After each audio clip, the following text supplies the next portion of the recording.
charge you might have taken, realizing that you were messing with uranium, and uranium was an element that was radioactive. I don't think I can see. The question was, were you aware of toxicity? Oh, yes, we were aware of the toxicity of this statement that plutonium is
so forth, and he had us on the edge of the seat, and I just decided then and there I could be a chemist. When I went to, then I took physics in my senior year, and I liked that even better. But in those days, nobody knew what a physicist was. So I went to UCLA and I majored in chemistry, but I took as much physics as I did in chemistry. Then I went to Berkeley and I got my PhD in chemistry by doing research in nuclear physics. If you could do that at Berkeley, I think that's the only school in the country where you could get a PhD in chemistry by doing research in nuclear physics. I think probably we have time for perhaps 2 more questions.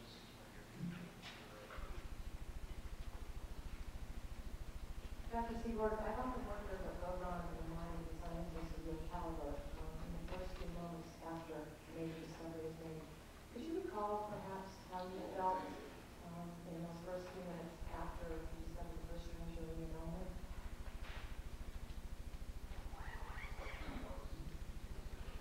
She's often wondered what goes on in the mind of a very prominent scientist such as yourself at the moment of discovery or shortly thereafter. Oh, that's well, that's of course why I'm in science. I mean, I like the excitement.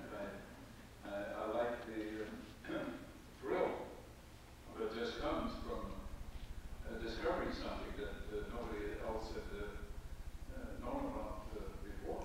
It's just a kind of an inner feeling of satisfaction. I don't go out and holler hooray or something.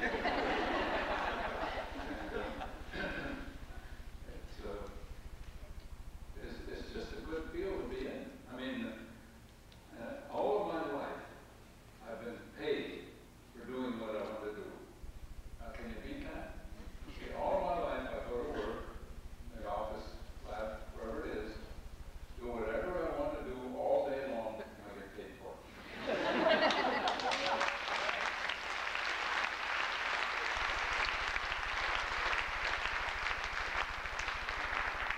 Last question. I'm often asked what I think is my biggest discovery. I think my biggest discovery is Helen Riggs.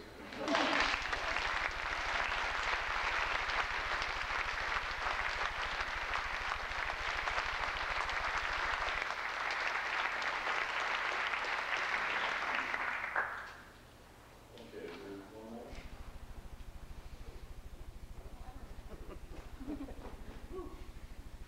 Getting your exercise. Dr. Seaborg, it's been a great honor having you here today, and I was wondering, after all your experience with so many presidents, are you a Republican or a Democrat?